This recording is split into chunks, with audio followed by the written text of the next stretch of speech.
5G is here, except maybe it isn't, and carriers don't agree on what it actually is. One thing is certain though, your phone will get faster unless it doesn't. For now, let's dive in.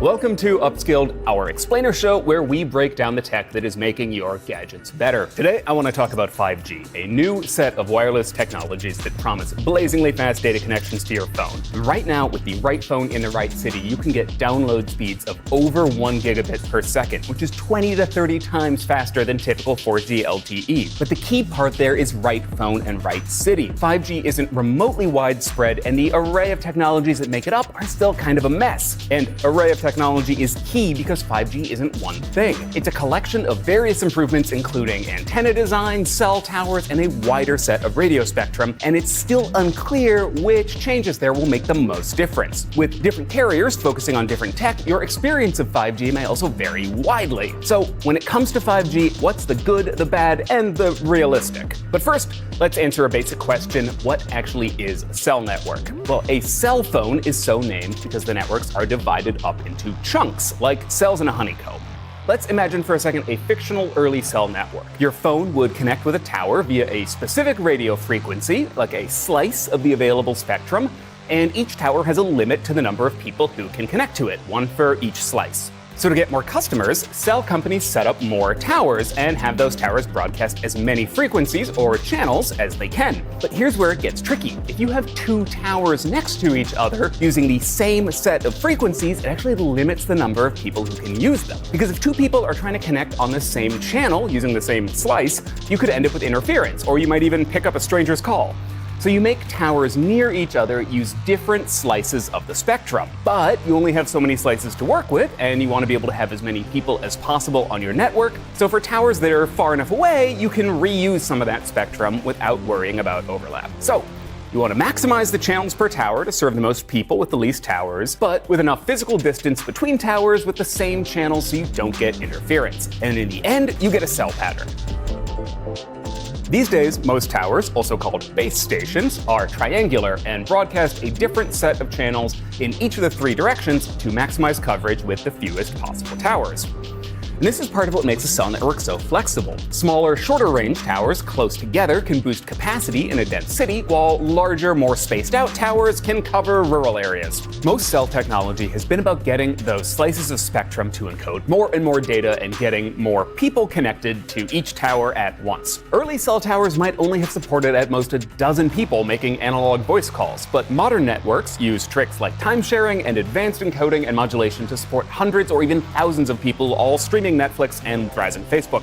So how will 5G improve all this? Well, the change isn't really a hardware one, but 5G uses a much broader range of the EM spectrum and dedicates more bandwidth to those channels, i.e. it gives people bigger slices. Traditional cell signals have mostly fallen between 500 and 2500 megahertz frequency on the EM spectrum, but 5G can use frequencies up to 20 times higher than that. The official 5G NR, or new radio spec, breaks into two chunks: FR1, which covers around 400 to 6,000 megahertz, and FR2, which is about 24 to 50 gigahertz, the much hyped millimeter wave, which we will return to shortly. When we spoke to Qualcomm, who make the chips that power most Android phones, including cellular modems, they said in practical usage, the sub-6 gigahertz spectrum should be thought of as two chunks that behave very differently: under 1,000 and over 2,500 megahertz. Quick refresher, cell signals are an electromagnetic wave, just like light or radio waves, and hertz is the frequency, or the number of peaks and valleys that wave carries per second.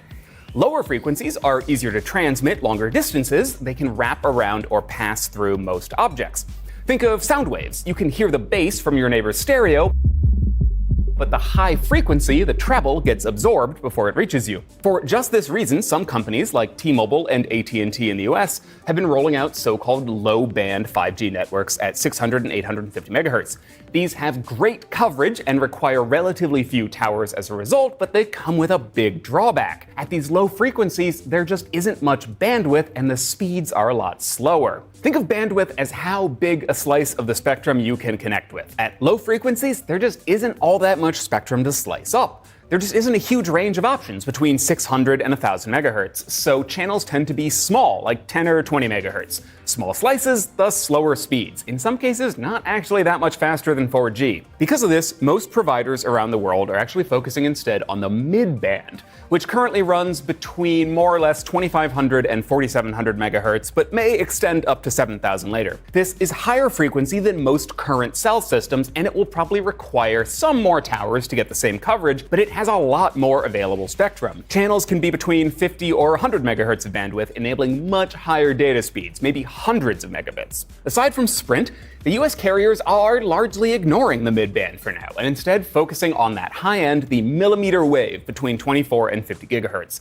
There is a lot of available spectrum here, enabling channels as wide as 800 megahertz, but it comes with some big drawbacks. Before we get to those, let's talk about what's changed in the actual tech. In terms of how the signal is modulated or encoded to hold data, not actually a lot. Cell signals use something called QAM, or quadrature amplitude modulation, which twists the sine wave of the signal into shapes that get decoded into collections of ones and zeros. 4QAM has 4 shapes that correspond to 00, 01, 10, and 11. 16QAM has 16 shapes decoding to 0000 and 0001, and you get the idea. The more complex the modulation, the more data you can pack in, but the stronger a signal you need to be able to read and decipher it. And your phone and the tower will scale up or down the QAM depending on your reception. In an ideal world, right next to a brand new LTE cell tower, you could conceivably communicate at 256 QAM, where each chunk sends 8 001s. With all this, it may surprise you to learn that 5G signals are currently maxing out at 64 QAM. We learned from Qualcomm that the generally weaker signals and higher frequencies of 5G meant maintaining signal strength was paramount, so in general they've toned down this encoding. This means the speed boost of 5G is really due to those wider channels and more frequency, and not to heavily modulated signals. The even more complex 1024 QAM may still be coming someday, but our Qualcomm contact said it'll be years before it even makes it out of the lab. To get the most out of those high bandwidth data channels, they've actually been paired with a new technology called Massive MIMO, which stands for Multiple Input, Multiple Output. Traditional 4G towers generally had between 4 and 32 antennas, and in good conditions, your phone may actually be able to communicate with more than a single antenna at once, boosting the amount of data it can send or receive. Most high-end phones currently support 4x4 MIMO, meaning they can have 4 active connections to a tower.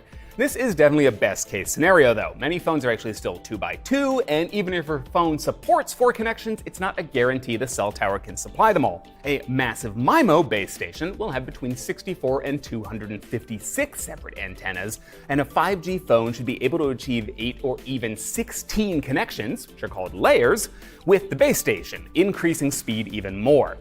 Millimeter wave actually has enough channel bandwidth that only 2x2 or 4x4 MIMO is needed for that part of the spectrum, but for the mid or low band connections, Massive MIMO should be a big boost. Now, this does actually require phone makers to produce a device with a dozen or more antennas, which will add cost, use battery life, and may run into physical constraints, i.e. that is a lot of antennas to cram into a phone. But the tech should mature and get cheaper over time. One advantage of this Massive MIMO design is it can also take advantage of beamforming, which is a technique for directing signals to the device that actually needs it. It's not like the antennas are actually being steered to point at your phone, but by using an array of antennas, you can take advantage of some clever physics. A cell antenna broadcasts in all directions, though they're frequently mounted on panels these days, so they really just broadcast in 180 degrees. But if you broadcast the same signal from 2 antennas near each other, there will be places where their signals intersect and overlap that will be stronger than the signal either individual antenna can generate. By grouping even more antennas together, you can reinforce this effect, creating a beam where all the waves from each antenna arrive at once.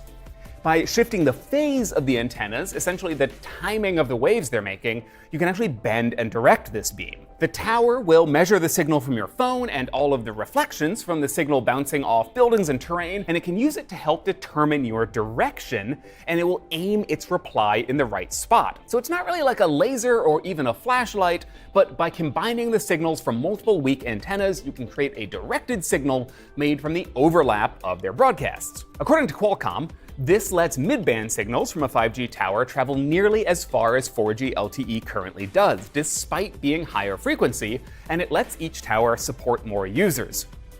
It's also crucial to millimeter wave, which has other challenges to overcome. Remember, higher frequency signals are more easily absorbed, and millimeter wave has small enough wavelength it'll be blocked by just about everything. Trees, walls, even energy-efficient glass will block these signals, and so will your skin, which is great for folks who are worried about the cancer potential of radio waves, but not great for, say, holding your phone. Even the air actually blocks millimeter waves, and rain and fog can potentially degrade the signal to the extent where the maximum range of a 5G millimeter wave tower will probably be under a kilometer.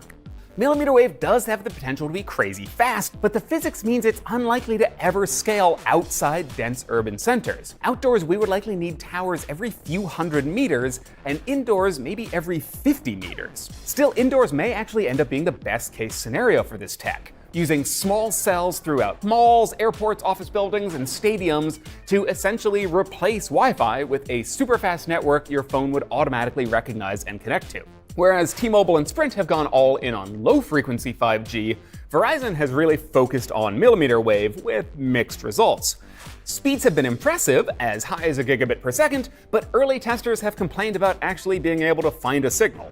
What's odd is in general the US companies are ignoring that mid-band. And this is where most 5G networks globally are actually being built. And while it probably won't enable multi-gigabit speeds, the mid-band should enable data rates in the hundreds of megabits and do so without the range penalty of millimeter wave. So what could you do with speeds like this? Well, for starters, media streaming will get a lot faster. In fact, you could probably stream just about anything. Super fast speeds like this could lead to nearly storage-less devices, where all your files and media are instantly retrievable. Or imagine a camera with no memory card that just beams 4K video straight into the cloud. In a best-case scenario, it also makes wired internet functionally obsolete, and part of the 5G plan is a convergence with Wi-Fi, where your internet and your cell network become the same thing. There's also huge potential in less exciting realms like infrastructure and manufacturing and research, opening up the possibility of high-resolution sensors that can beam huge amounts of data in real time to servers for analysis, helping a network of machines and automated systems adjust to changing conditions.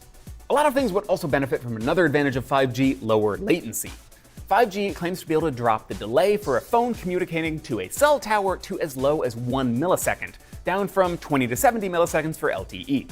Now, this is probably years away in reality, but it could help with mobile gaming, especially as services like Stadia and xCloud and Nvidia Live are now talking about streaming games directly to your phone. These data speeds are also probably a requirement for true automotive automation, with self-driving cars receiving data from sensors at stoplights and intersections and sharing their position and intentions with the cars around them, and maybe even with a central municipal computer that can help to reduce traffic and deploy emergency vehicles and monitor conditions. This all sounds pretty amazing, but if you've watched this show before, you know I need to inject some skepticism here. First off, these companies can talk all they want about multi-gigabit speeds, but those 1 gigabit speeds people are getting right now on 5G, that's how fast 4G was supposed to be when the standard was first set. But the average LTE speed in the US is still only between 16 and 30 megabits per second, a fraction of its potential. The networks we are seeing right now in 5G are essentially prototypes, and while companies will keep building out capacity, there's also almost no phones on those networks right now, and it's hard to know how fast they'll actually be once there are more 5G phones out there. Because of course, your current phone probably doesn't support any of this tech, and new 5G phones are currently pretty pricey. In the rest of the world, the mid-band 5G does seem to have more potential. It avoids the range issues of millimeter wave while still potentially boosting speeds. Mobile has already leapfrogged broadband in a lot of countries, and faster wireless speeds could help a lot of people get connected. But on the other hand, I would argue that data caps and expensive plans are probably a bigger impediment for people relying on mobile to get online than the fact that they can't currently download a whole Blu-ray in 3 seconds. The big investment in 5G is also currently centered on cities, places that traditionally have had pretty decent access to the internet already. For now, some carriers are also restricting 5G speeds to their most expensive plans, and in the US, AT&T has even floated the possibility of a tiered system where you would need to pay extra to get full speed. So, what do you folks think? Are you excited for 5G? For me, if a company were to offer a 5G connection that was cheaper than my cable and faster and didn't have a data cap and my phone and laptop and PC could all share a connection, I could see myself getting excited. What would you do with these speeds? And are you rushing out to buy a new 5G phone? Also, if you're curious, we were thinking about putting together a piece on the history of the Gs 1 through 4,